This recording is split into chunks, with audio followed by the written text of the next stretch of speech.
You have to really define what your goals are. I mean, where are the places that you need help? And, for some solopreneurs, it may simply be that, hey, I just need someone to manage invoicing, right? So there's an option to figure out what is the right tool for you.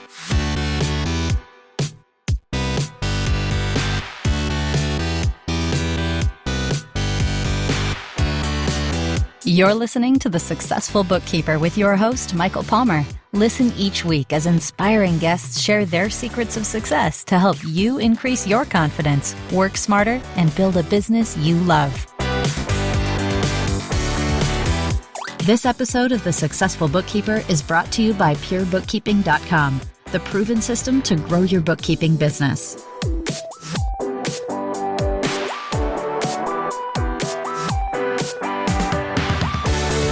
Welcome back to the Successful Bookkeeper podcast. I am your host, Michael Palmer, and today's show is going to be a fantastic one.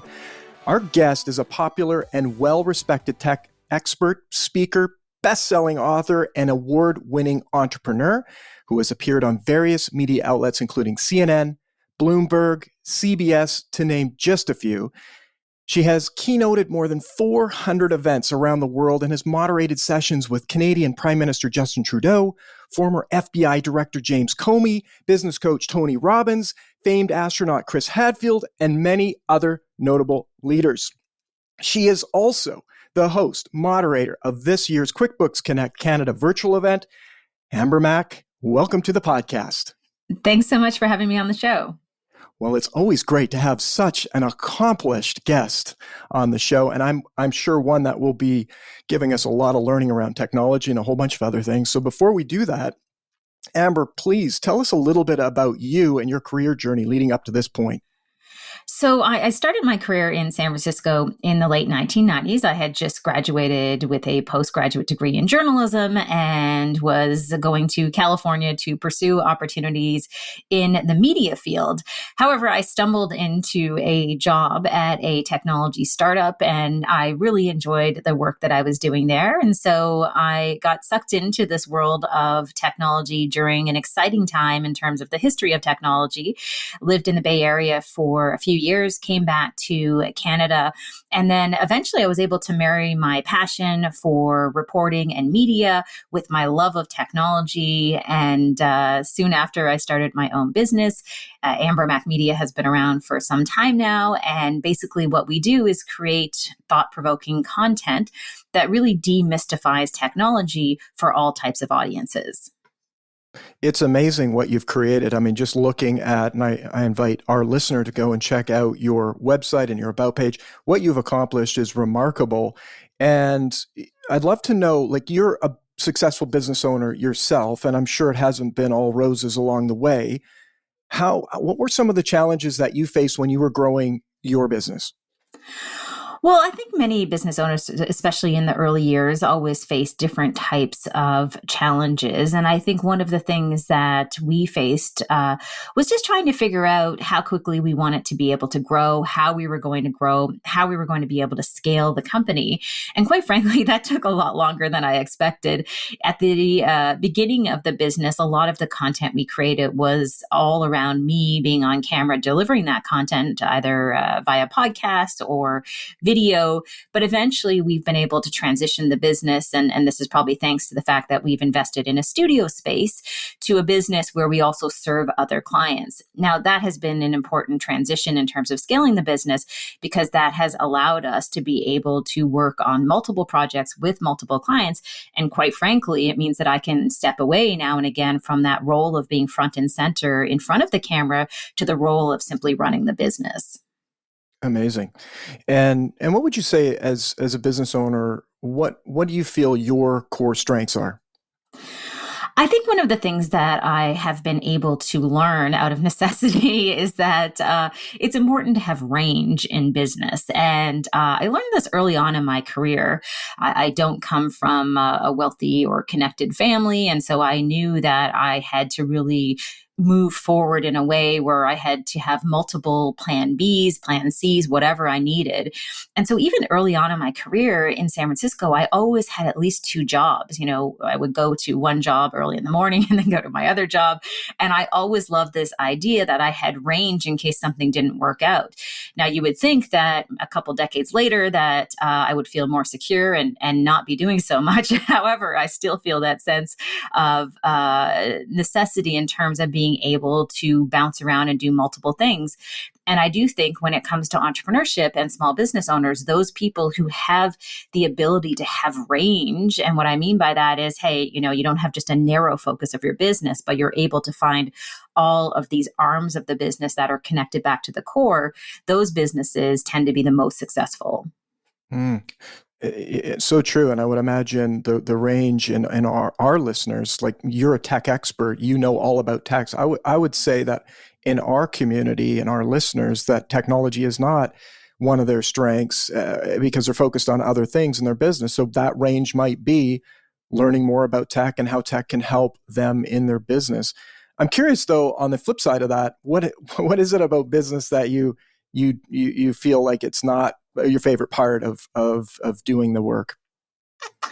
Well, I think, one of the things I also learned early on in my career is that it's important to hire people to be able to support you and your core business. So it's always frustrating for small business owners, especially if you're a solopreneur, if you are running your business by yourself. Of course, there's lots of technology and tools that can help.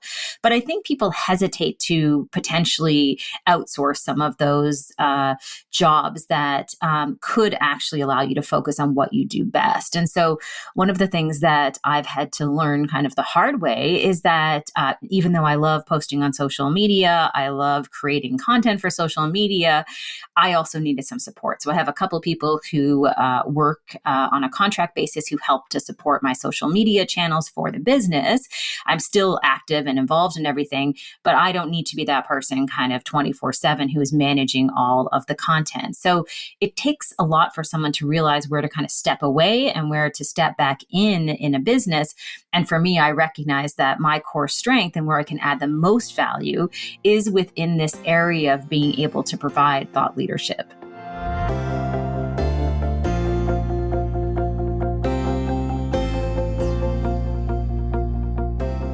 You've come a long way. You've done so many things. You've worked with so many amazing thought leaders and leaders in the world. What were some of the people that helped you? Did you seek out coaching or mentoring to build this business that you've developed? I didn't necessarily have any kind of traditional mentors in the business, but I will say that my father has been involved as an advisor along the way. And he's always been an entrepreneur and run a number of different businesses, some of them successful, some of them not so successful. And I think it's been amazing working with him in the sense that he's been able to take all of the lessons that he's learned, sometimes the hard way, and help me along the way. And so I just love this relationship that we have because it is, of course, built on trust. He wants to see me and my family succeed. And so it's really important to me to have someone like that who I can trust completely in terms of being able to provide advice. And then the second part of that question, I would say I also feel as though I have unofficial mentors. There are people who I follow on social media and I listen to their podcasts and I read what they write. So I would really encourage people, you don't necessarily always have to be having those coffee meetings with mentors.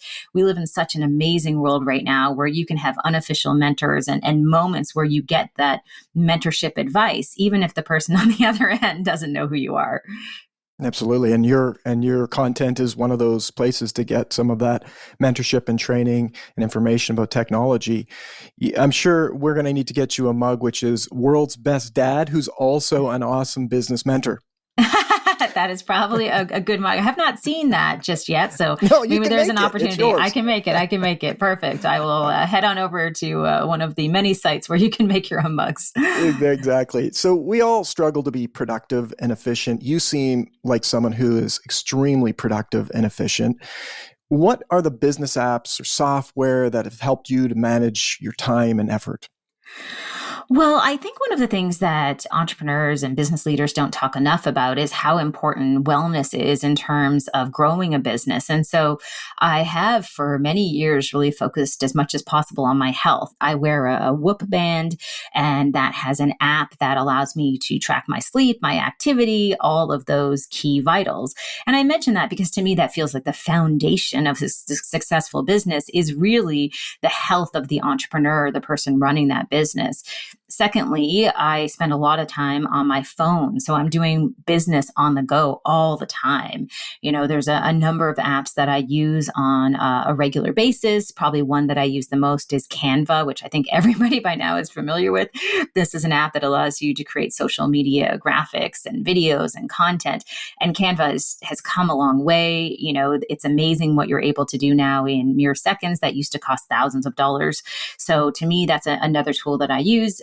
You mentioned that I'm doing the upcoming QuickBooks Connect event.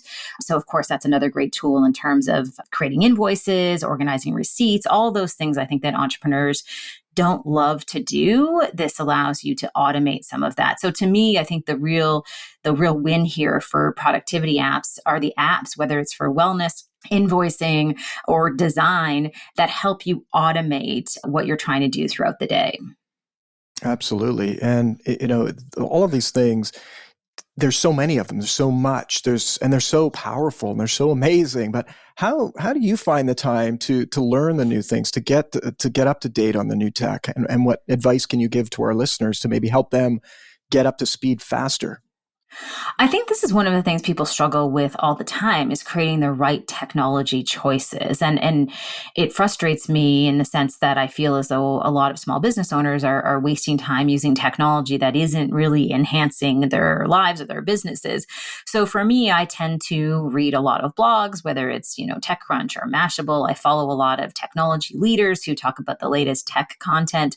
So it's all about figuring out what is kind of the latest and greatest. And let's be honest, when it comes to much of this technology, many of these companies are constantly iterating. So you want to be able to use the technology or software that allows for the best experience. And you want those companies to always be giving you something new and improved that will help you in your business. And when they don't, then there's an opportunity to find someone else or find another company. So I think it's important just to always be looking around at what's available and make the right choices for your specific business.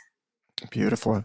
You mentioned QuickBooks. You sounds like you use that for your business. Are there other bookkeeping or accounting app software that you've come across that would make life a lot better for bookkeeping business owners?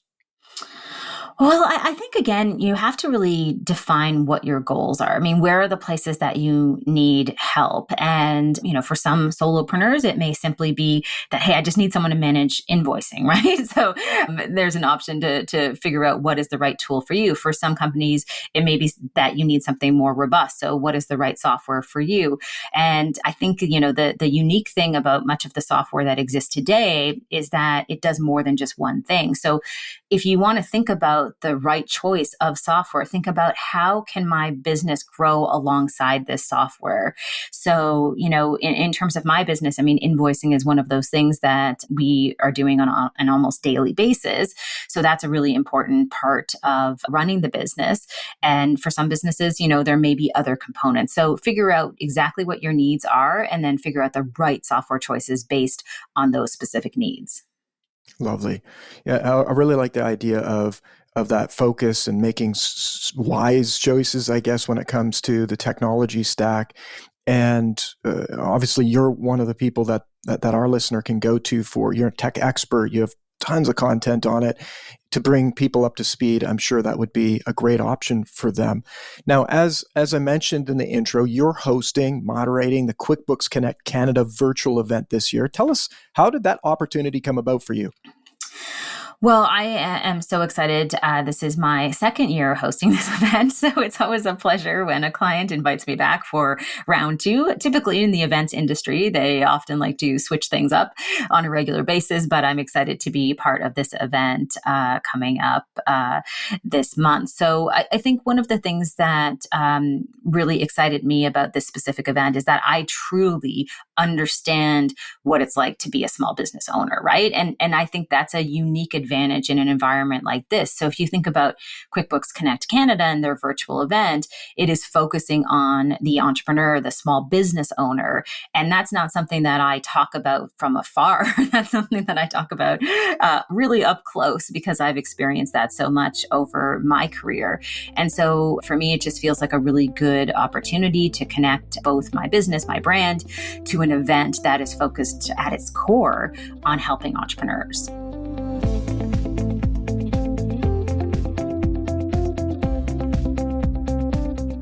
So amazing. Just having you mentioned that, I can't think of a better host. I mean, I've been to many industry events, and often they're thought leaders, they're people who know a lot about something, but you know a lot about something, and you also know a lot about growing your businesses and the struggles that a small business owner can go through. So well done, QuickBooks, for picking such an amazing host, and the fact that you're coming back is a testament to that as well. You've been, many of our listeners have been and will go as well, but I'm sure there's many that have not. What do you think our listeners, why should they attend QuickBooks Connect Canada? And then as well, there'll be QuickBooks Connect USA, and I'm sure QuickBooks Connect Australia, like so many events that QuickBooks puts on. What great things are going to go on during this event?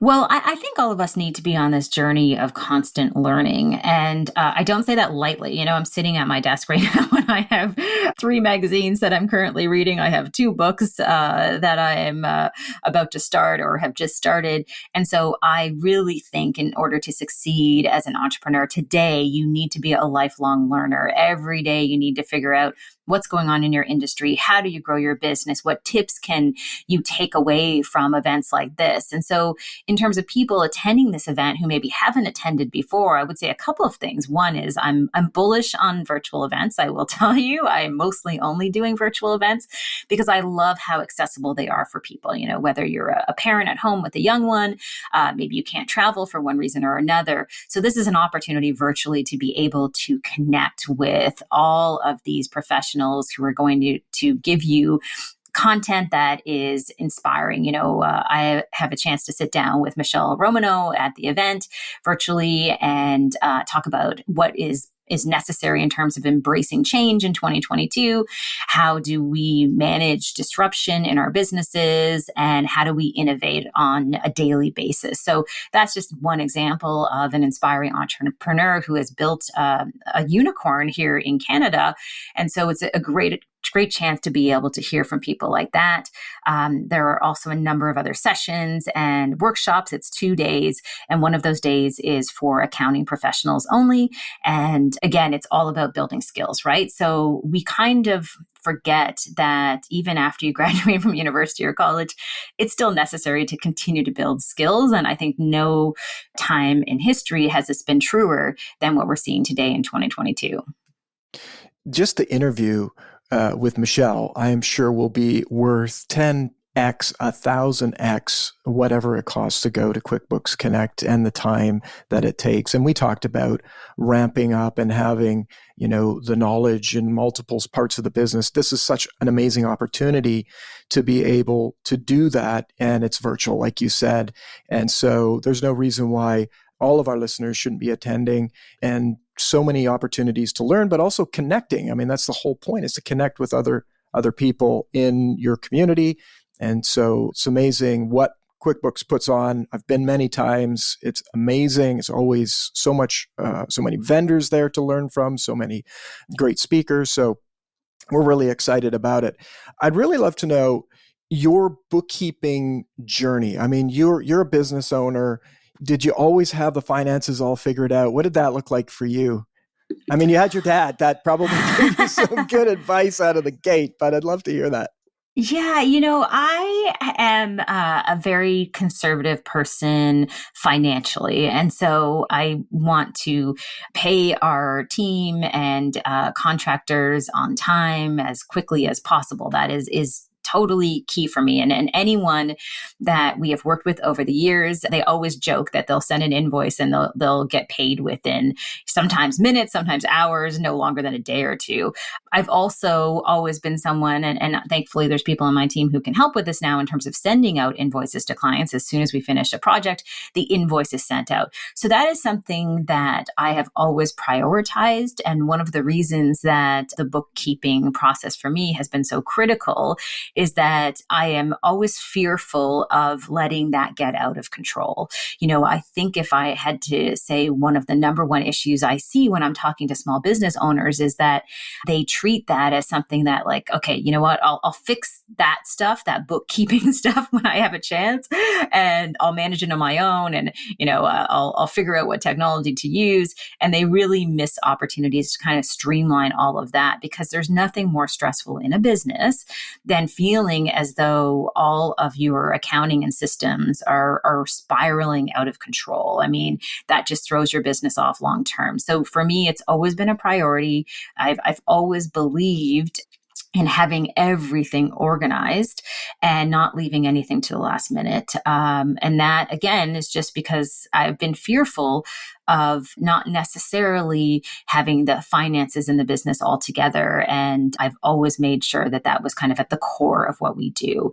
And I think if you prioritize some of these things and you learn from experts in this industry, you'll start to realize how important, how critical that is. So you can be an entrepreneur and also make sure to prioritize your bookkeeping and stay on top of it, because otherwise I think there's just that risk that things totally spiral out of control. I also want to mention, because we did talk about the event coming up on June 1st and 2nd. It is a free event. And I do want to mention that because I think it's important just for attendees to understand that you're getting so much advice and tools and technology at your fingertips. And all of that is free.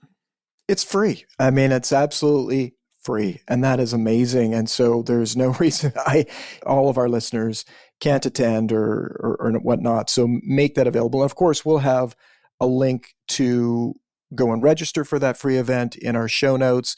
And if you have the link off the cuff, that would be great, just to have people who are driving maybe listening to this so that they can remember how to get there. It's can.quickbooksconnect.com. And that is coming up on June 1st and 2nd. And it is a virtual event and it is free. And there's going to be so many amazing speakers. And I'm looking forward to your talk with Michelle Romano. And as you said, she built a massive company. So that is going to be an exciting talk to listen to.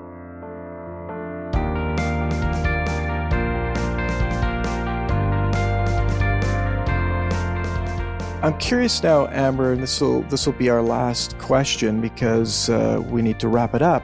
You mentioned the key thing. Now, I wanted to say that you're likely a dream client of our listeners. I mean, people who are passionate about and know the value of ensuring that the financial information is clear, that it's up to date, that you know exactly what's going on. There's many business owners out there who don't think that way. How do you think our listeners can get this across more effectively to their clients? I honestly think that one of the ways that this could be done effectively, and I kind of do this in my head, in my own business, is just to talk to clients about what they do best. And what you'll soon find, as I'm sure many of the listeners understand already, is that for many small business owners and entrepreneurs, they really want to be doing the thing that they want to be doing. And that is often growing the business and getting their kind of hands dirty in whatever they're trying to do. And so I think if you are to really break down the time an individual has in a day and start to explain to them, to the entrepreneur or small business owner, how much time can be saved in the long run if you do have support and help on the bookkeeping front, and start to get the entrepreneur or small business owner to think about the value that they're able to add to their business if they aren't necessarily always having to do those bookkeeping tasks. I think the entrepreneur can start to understand that they shouldn't necessarily be dedicating as much time as they are to some of these tasks that could, again, be given to professionals. I mean, it's as straightforward as that, right? how is your time well spent, right? And I think about this often, even though we have up to 10 different contractors working with us on a regular basis, helping with our newsletter, helping with social media, as much as I can do some of those things, I always have to answer that question. Is that the best use of my time? Or am I better off meeting with clients, doing sales, doing all of the things that I know can bring value and revenue to the business? And the answer is always yes. Sometimes you just can't do everything. Absolutely. And you say it with such conviction. It's inspiring, and it's been so fantastic to hear your journey and where you've been along the way. And we're looking forward to seeing you on June 1st and 2nd as the host and moderator of Quickbooks Connect Canada, which is a free virtual event. So exciting. Love it. And I want to thank you for joining us. And this is our 300th, it's hard to even say that, 300th episode. And so it's kind of a fun one to have such amazing guests on the show for our 300th episode. So Amber, thank you for your generosity, and as well for Intuit's generosity in having you be a part of our show. Well, listen, I want to thank you because you're out there all of the time and you're helping to educate people and bring people together through the podcast and building community. And again, if we think about this lifelong journey, all of these little touch points are essential to be able to help people really thrive and survive, especially during such a difficult time. Absolutely. Thank you. It's been a lot of fun over the years. And with that, we wrap the 300th episode of the Successful Bookkeeper podcast. To learn more about today's wonderful guest and to get access to all sorts of valuable free business building resources, you can go to thesuccessfulbookkeeper.com. Until next time, goodbye.